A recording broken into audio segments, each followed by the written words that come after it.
Queen by Dittmann, Special Treatment, version 3. To start off with, for version 1, we have electric diamonds that we have placed on the flowers in the upper right and left corners of the picture. So those are the electric diamonds. For version 2, we have prism pearls that we have sprinkled on the darkest areas in the picture. So mostly these would be on the lower bottom corners, especially right over here.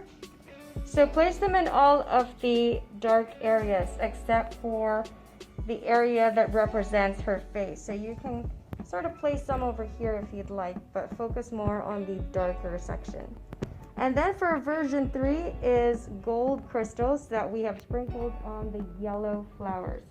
So simply have fun with this and decide which flowers you would like to have more of the gold crystals. Remember not to place it on her eyelids, only on the flowers. Once again, Queen by Dittmann, version 3 special treatment. We have electric diamonds, prism pearls, and gold crystals.